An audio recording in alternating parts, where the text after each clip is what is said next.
BFM Business, BFM Crypto, le club. Amaury de Tonquedec.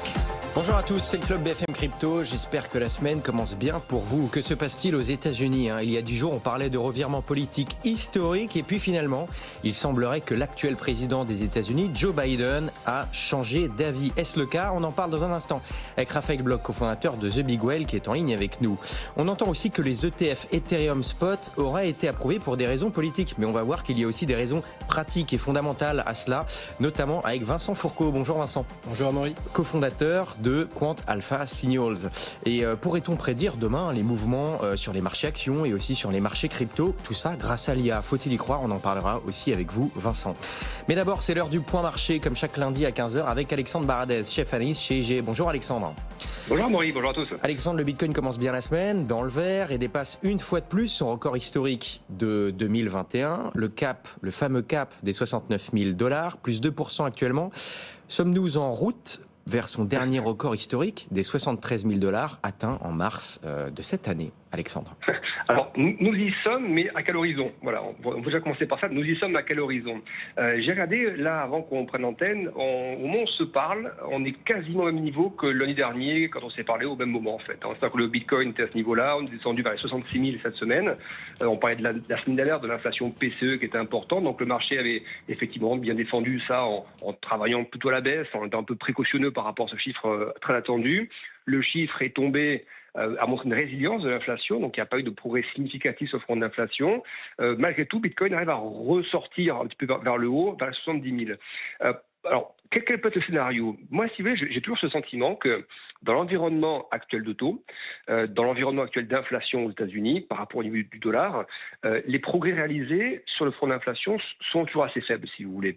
Et normalement, je dis bien normalement, c'est pas l'environnement qui est parfait pour qu'on puisse se dire, ça y est, on a le catalyseur pour accélérer, je dis pas 70 000, on peut le taper peut-être, mais pour reprendre le sommet et le dépasser durablement. C'est-à-dire qu'on joue un peu dans la zone 70, un peu au-delà, qu'on joue un peu avec l'ancien sommet, c'est une possibilité, mais il me semble que pour franchir le précédent record, qui était il n'y a pas si longtemps que ça, il va falloir un catalyseur. C'est quelque chose, une espèce de, je dis pas de game changer, c'est un mot un peu gros, mais un facteur qui permette de se dire ça y est, cette fois-ci, il n'y a pas de raison de retracer vers des 60 000 ou autre, parce que on est sûr que l'inflation est bien repartie vers le 2%, on est sûr que la Fed va baisser les taux dans X mois, et parce que le dollar va commencer à affaiblir.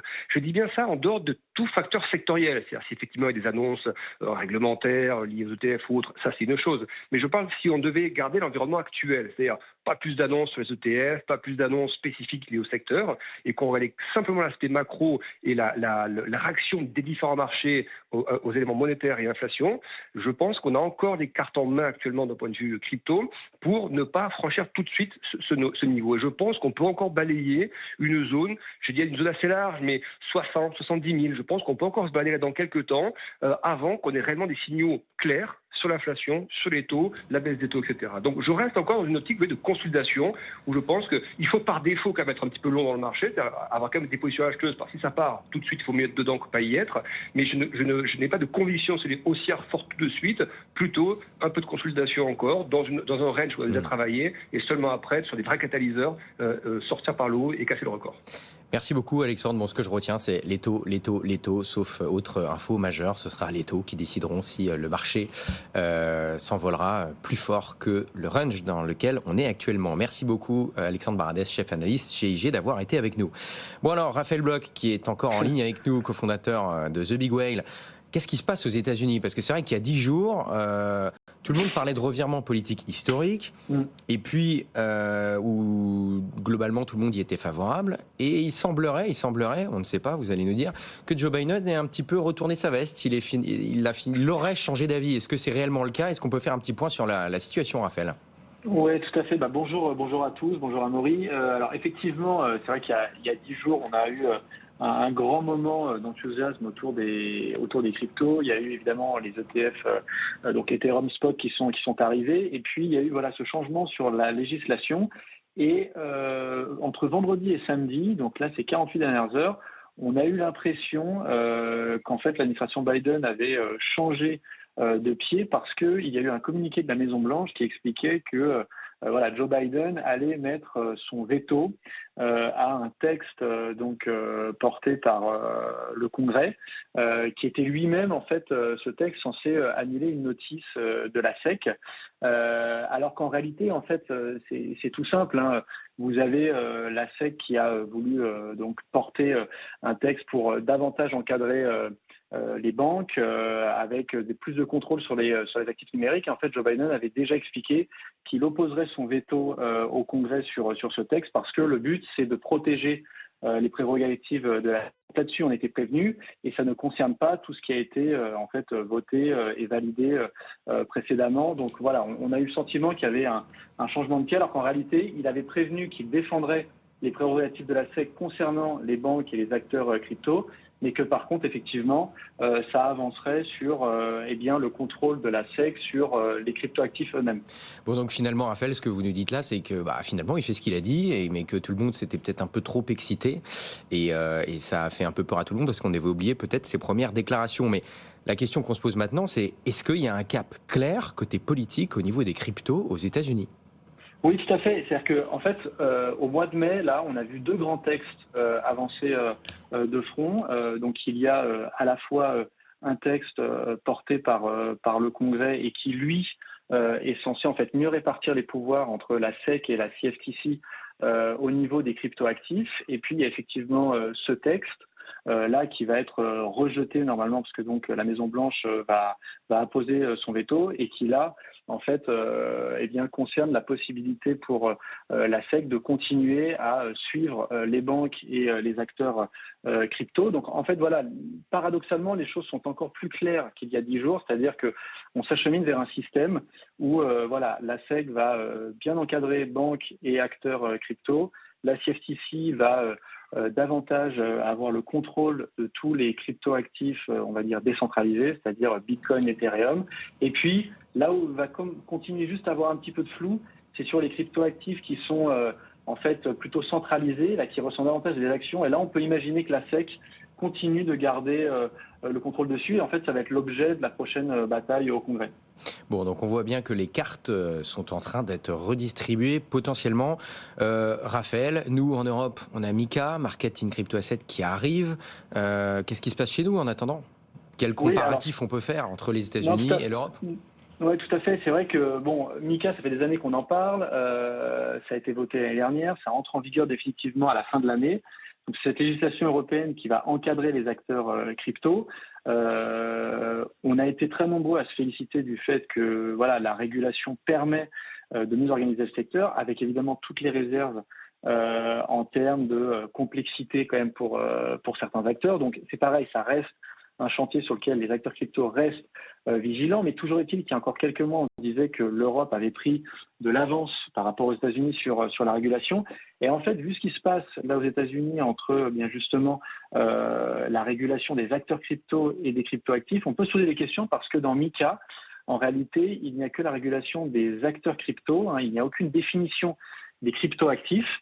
Et ça, c'est un point fondamental parce que la définition des cryptoactifs reste quelque chose maîtrisé par les États.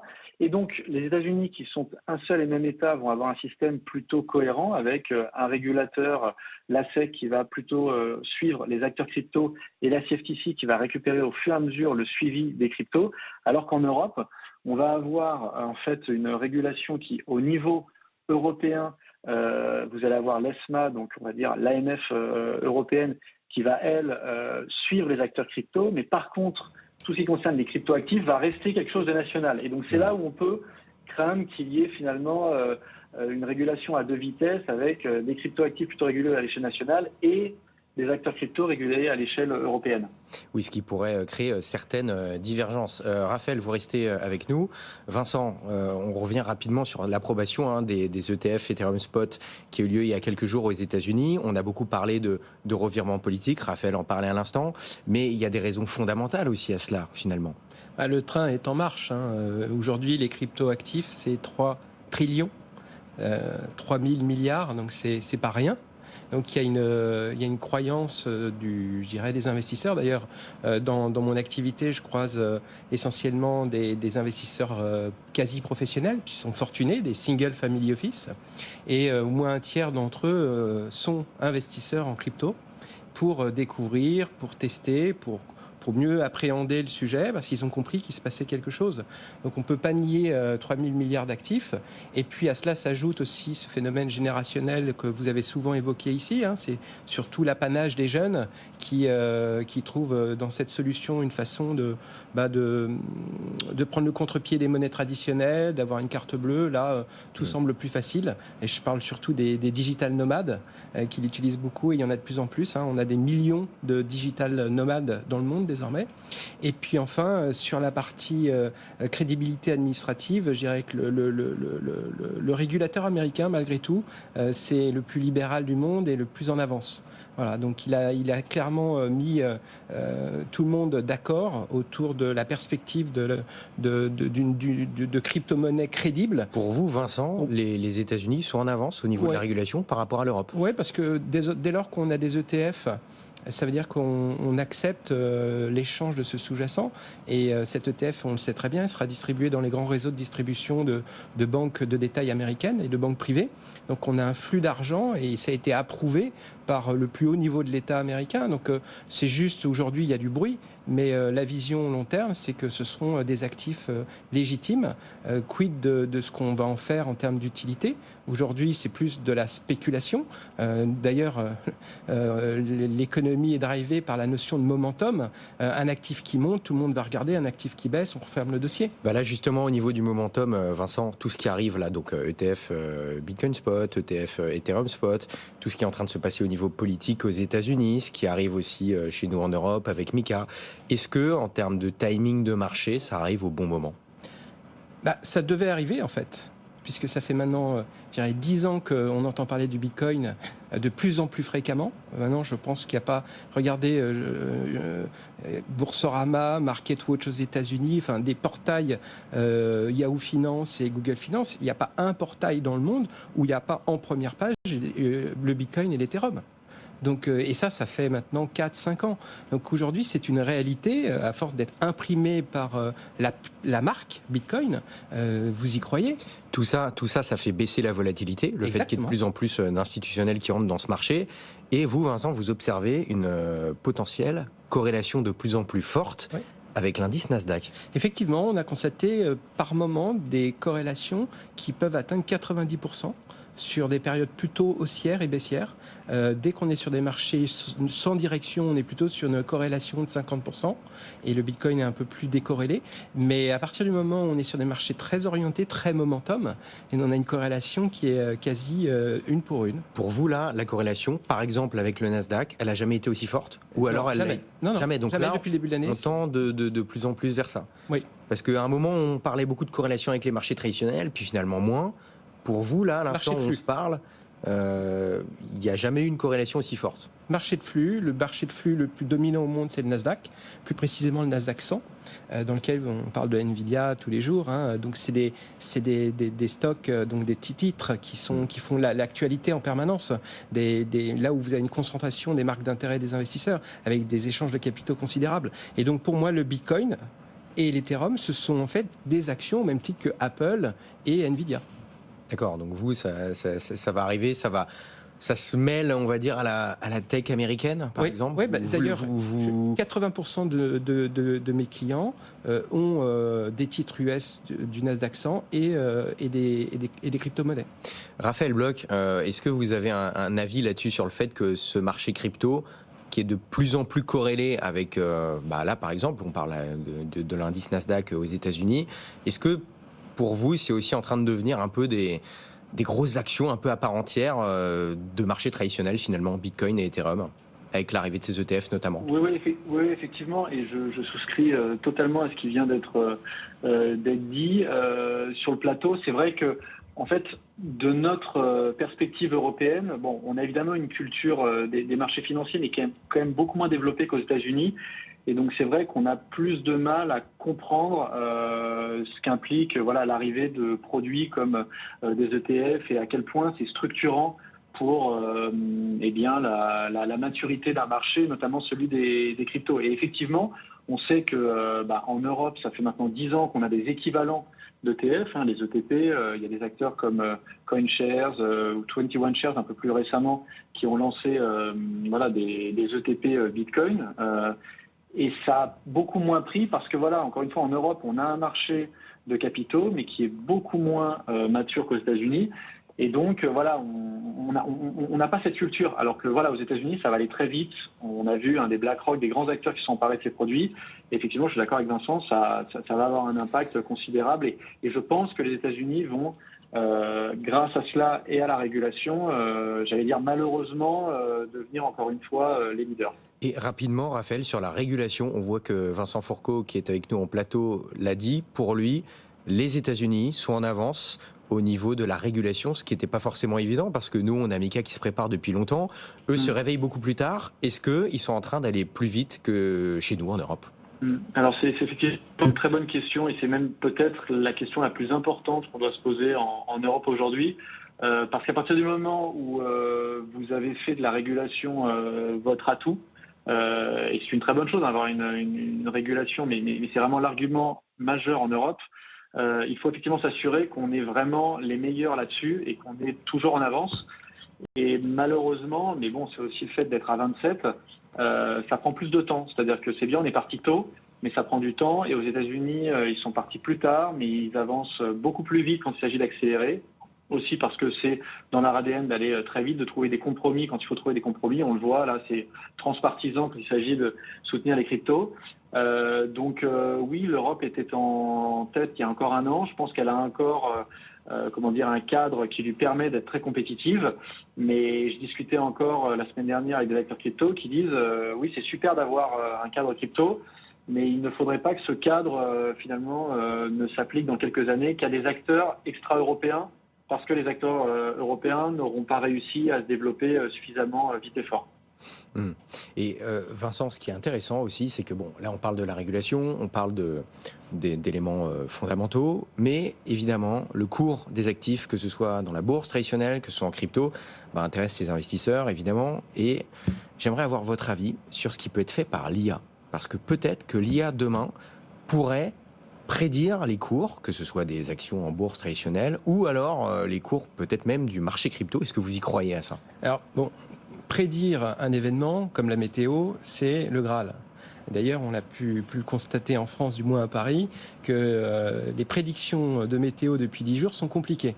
Et je pense que c'est valable pour tout. Le rêve de l'être humain, c'est de prédire ce qui va se passer demain. Et donc nous, en tant que société spécialisée technologique, tout notre enjeu, on a développé des algos propriétaires et sur de la donnée pour prédire l'évolution des stocks, des titres américains notamment, sur leur publication de résultats à l'avance. Et aujourd'hui, le marché américain est composé, pour nous, notre univers est de 3000 sociétés. 3000 sociétés, c'est pas 30 crypto-monnaies différentes. C'est 3000 sociétés qui ont des capitalisations supérieures à 1 milliard. Donc c'est quelque chose de profond.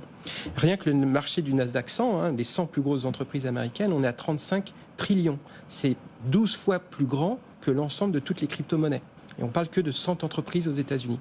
Et donc aujourd'hui, si l'échantillon qu'on vient d'évoquer, les crypto-monnaies, est trop petit, trop peu liquide, trop peu d'intervenants, eh bien, la prédiction ne fonctionne pas, parce que le marché est déformé par des intervenants très lourds. Et d'ailleurs, une des raisons pour laquelle les autorités américaines ont autorisé les ETF, c'est parce qu'ils ont compris que la liquidité des actifs Bitcoin et Ethereum était extrêmement liquide et qu'on ne pouvait pas déformer le marché. Il y avait trop d'intervenants pour pouvoir manipuler un marché. Et ça, c'est la crainte de toutes les autorités de marché, que ce soit l'AMF ou d'autres acteurs. Donc, ce qu'il faut retenir, tout simplement, c'est qu'à partir du moment où vous avez un marché qui est profond, avec des milliers, pour ne pas dire des millions d'intervenants, là, ça devient un marché prédictif. Et l'IA, c'est de l'intelligence dite artificielle, c'est de l'intelligence humaine artificielle, mise en boîte, et à partir du moment où c'est l'humain qui drive les prises de décision, ça marche. C'est pour ça qu'aujourd'hui, je ne crois pas à l'implémentation des algos d'intelligence artificielle sur le marché des cryptos, qui est trop naissant, trop petit, trop immature pour pouvoir fonctionner correctement. C'est pour ça qu'aujourd'hui, j'y travaille, on a une équipe dédiée à ça, on travaille 24/24, on peut associer le Bitcoin et l'Ethereum à, je dirais, du global macro. Donc, Tout à l'heure, tu parlais des taux et de l'évolution des taux et des perspectives d'évolution des taux. Effectivement, ce sont des grands agrégats macroéconomiques et on peut prendre en compte donc l'Ethereum et le Bitcoin comme étant en fait des grosses capitalisations du Nasdaq 100. Raphaël Bloch, toujours en ligne avec nous. Petite digression, en parlant d'IA et de crypto, on voit qu'il y a certaines narratives qui animent le marché crypto, et il y en a une qui a déjà bien évolué ces derniers mois, c'est la narrative IA. On voit tout un certain nombre de tokens qui sont appréciés, c'est pas la seule. Ça risquerait de continuer. Est-ce que pour vous aujourd'hui, c'est de la pure spéculation, ou alors on a certains tokens IA qui peuvent ou qui auront dans un futur proche avoir des applications concrètes? Alors effectivement, c'est une très bonne question. Honnêtement, il y a 6 mois, je voyais une vraie, comme on dit, hype. Il y a même encore 3 mois. Je trouve que les choses se sont... alors quand je dis un peu tassées, c'est par rapport au grand public. Moi, c'est vrai qu'à titre personnel, chez The Big Well, je suis moins cette narrative. C'est plutôt justement Loris et Grégory qui suivent tout ce qui est IA Web3. Donc c'est pas du tout que je refuse la question, mais à la limite je vais peut-être parler un petit peu de... C'est une petite digression, vous avez le droit de digresser aussi. Non, mais ce que je veux dire, c'est que moi, sur la narrative en ce moment qui m'intéresse beaucoup, alors elle est loin d'être neuve, mais je trouve qu'il y a vraiment un gros sujet, c'est tout ce qui est DeFi. Je ne dis pas qu'on assiste à un printemps de la DeFi, mais c'est vrai qu'on avait eu le Summer DeFi il y a maintenant 3 ans avec l'émergence de projets aussi incroyables et français que par exemple Morpho.